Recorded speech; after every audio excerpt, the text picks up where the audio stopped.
sa nag-iwamusta po kayo. Kayo po nandito sa bandang gitna. Okay lang po ba kayo? Hindi pa kayo naiinitan. Okay lang. Ate, pwede may boses ka ba? Kayo po dito. Sa bilis.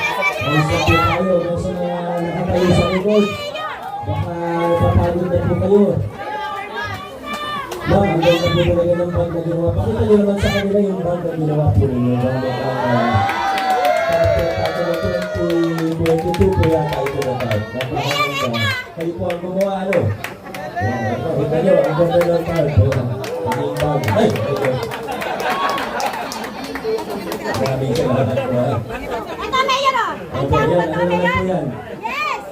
Okay, may pasign pa kayo. 2022 po yan. Yes, pinagluto pa kita ng bigo. Pinagluto pa kita.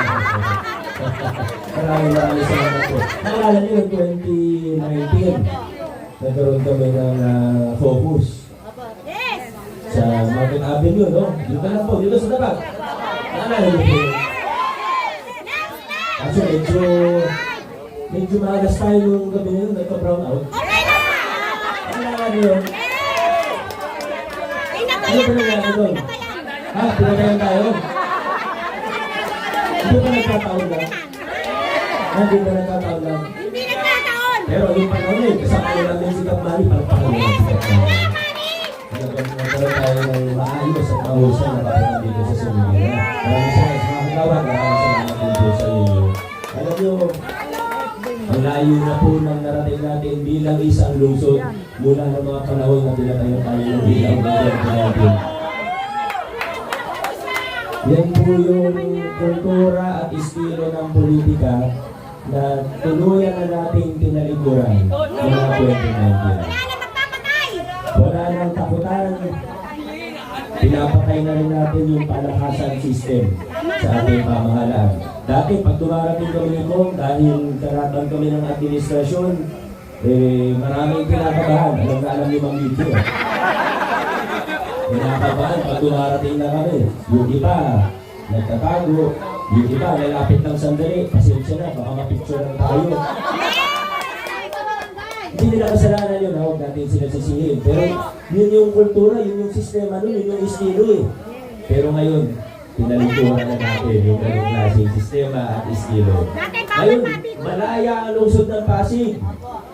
Kahit kalaban ng mayor, welcome po. Hindi natin binabastos, nire-respeto, ginagalang po natin.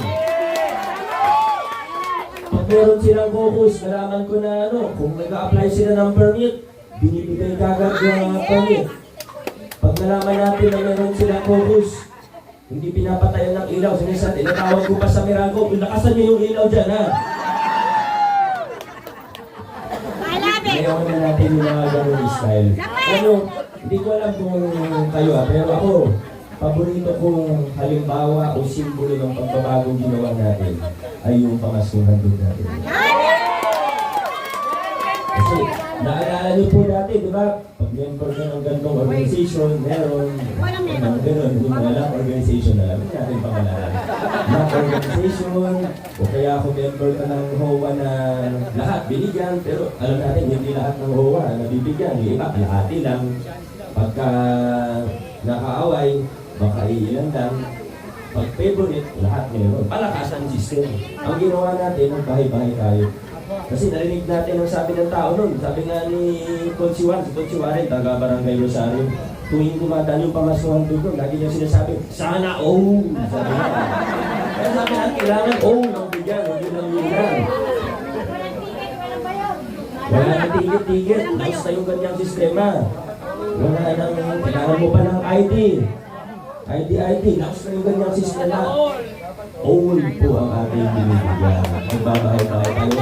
Dahil, ang gusto nating patunayan dito ay posibleng magkaroon ng pamahalaan na pantay-pantay ang tingin sa bawat isa sa atin. Ito na ang pinatunayan po natin dito. Nandito na po tayo ngayon. May iba po, mas komportable sila dun sa lumang estilo. Kasi alam nyo, hindi na naman po takutan at palakasan ang pinag-uusapan natin dito. Maglinis tayo ng pamahalaan natin. Hindi lang po libo ang pinag-uusapan, hindi lang po milyon. Alam niyo po, na totoo, bilyon-bilyong piso ang pinag-uusapan natin.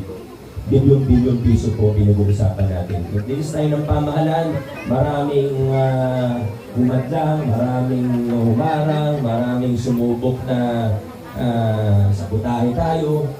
Pero tumuloy-tuloy lang tayo. Nanindigan tayo. Lumaban tayo para sa kung ano ang tingin natin ang tama. Lumaban tayo para sa katotohanan. Nilinis natin ang pamahalaan. Sa kasamang palad, may mga iba po. Sa totoo, pakunti na lang pakunti yung bilang nila mula 2019. Pero nandyan pa rin po yung iba. Gusto nila na bumalik tayo dun sa lumang kalakaran. Sa madaling salita, gusto nila umatras tayo pabalik dun sa mga lumang style. Kaso tayo sa Pasig, ramdam na ramdam ko po. Pagbaba ko pa lang ng sasakyan ko rito hanggang umikot po ako. Ang sabi po ng bawat isa dito, ayaw natin ng paatras.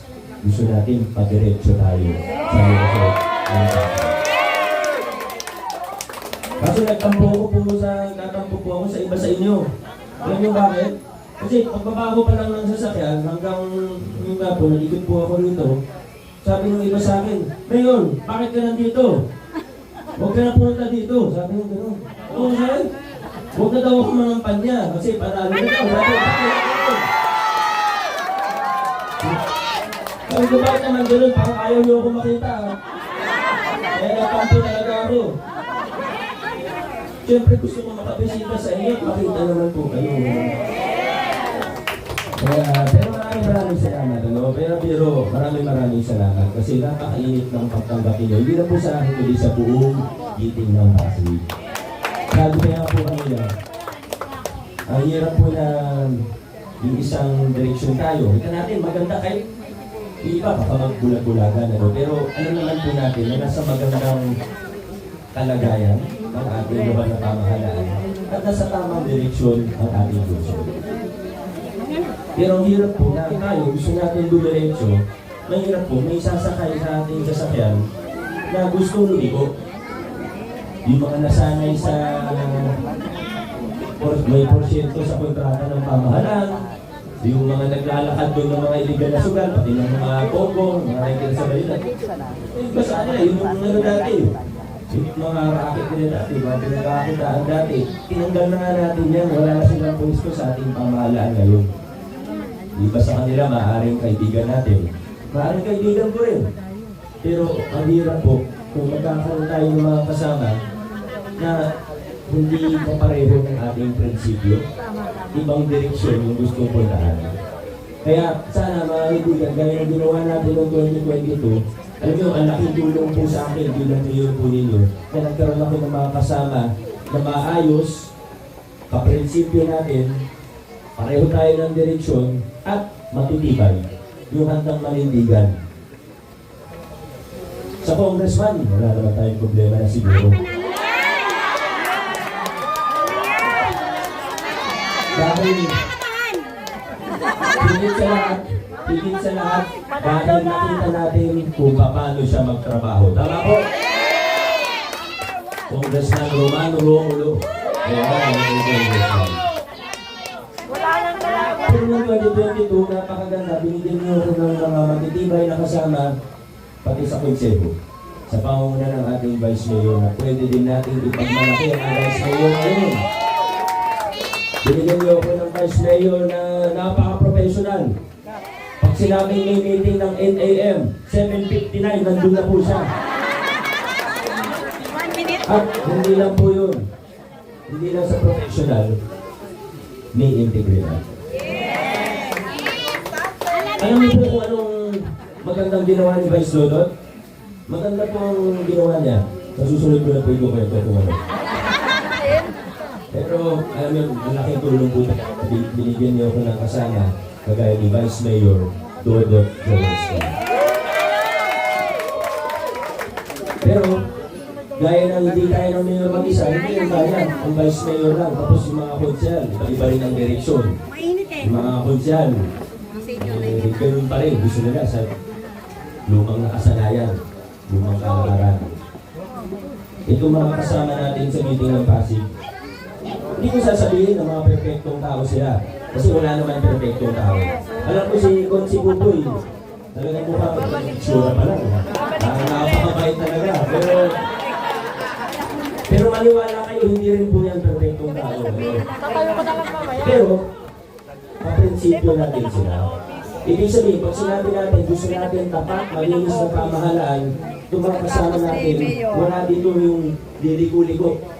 Kasama natin sila. Kaya nga, pag sinabi natin vote straight, hindi lang yan sa pagboto na diretsyo. Pati sa takbo ng ating pamahalaan, diretsyo lang din po tayo. Kaya ating mga kasama,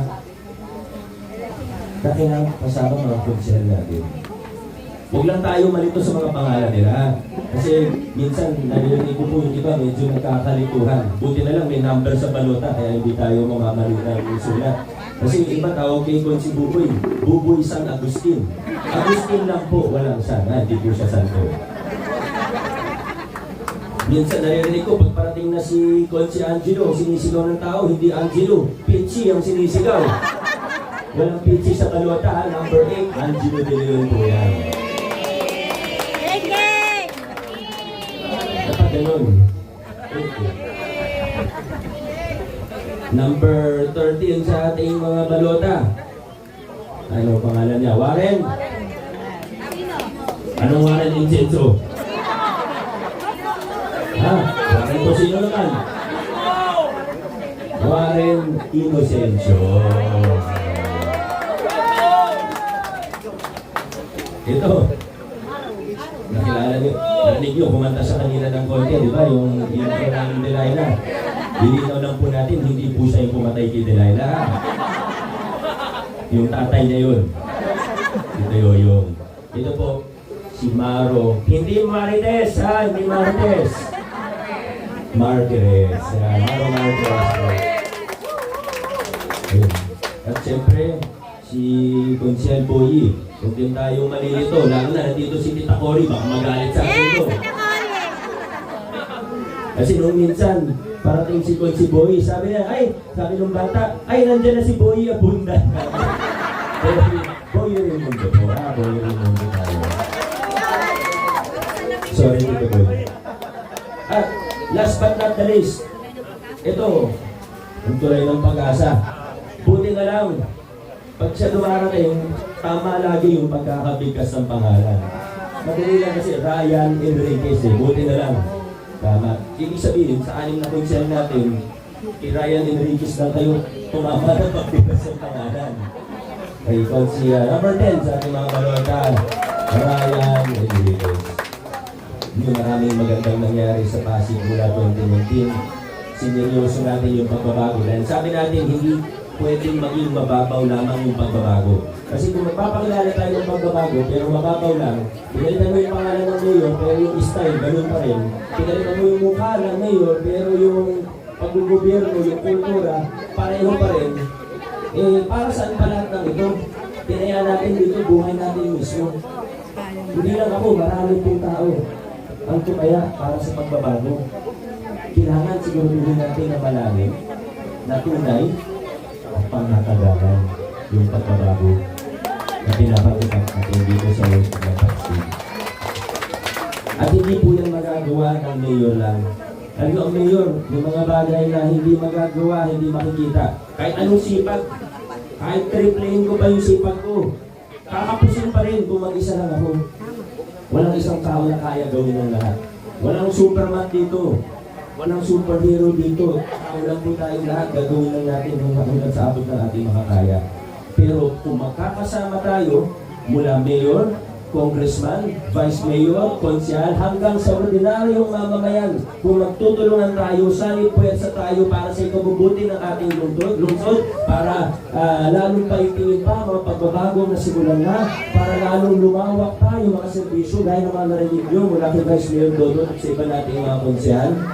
Sigurado po na opo, malayo lang narating natin, pero mas malayo pa ang mararating natin sa susunod.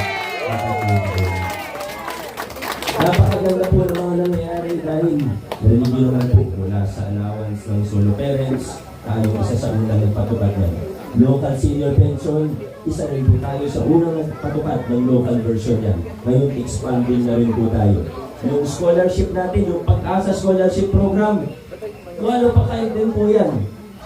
Ang dami pa po iba. Ang dami pa po pwedeng banggitin na iba. Pero kung mabanggitin natin ng isa-isa, baka alas 3 na ng hapon, nandito pa po tayo. At alam ko naman po na alam nyo na yun, hindi ko na kailangan isa-isahin pa. At sigurado nakinig rin naman kayo sa mga konsyal at kay Vice Mayor Dodo. Pero itong mga nababanggit natin, mga produkto, mga bunga ng pagtataguyod natin ng mabuting paggogobyerno dito sa ating lungsod. Mga kaibigan, hindi ko na po masyadong nakabaan ang aking mensahe dahil na nakikita ko po palakas ang nagpamamayagay po ninyo. Higit pa rito. Alam nyo, kanina po, naglalakad ako, sabi ko parang di ko lang kung napapagod pa ako, parang bumibigat ng aking mga paa. Pero sabi ko, okay naman ako. Yun pala, may natapakan akong simento. Pero ang maganda naman dito, at least siguro titibay yung sapatos ko. Simentado na siya. Hindi na siya masisira. Safe na safe yung frenas ko. Simentado. Kaya hindi ko na po hahabaan ang aking mensahe. Importante, sa lungsod ng Pasig, hindi tayo liliko. Mas lalo, hindi tayo U-turn. Ayaw na natin sa mga lumang kalakaran. Ay tingin natin ang nasunod. Dire-diretso.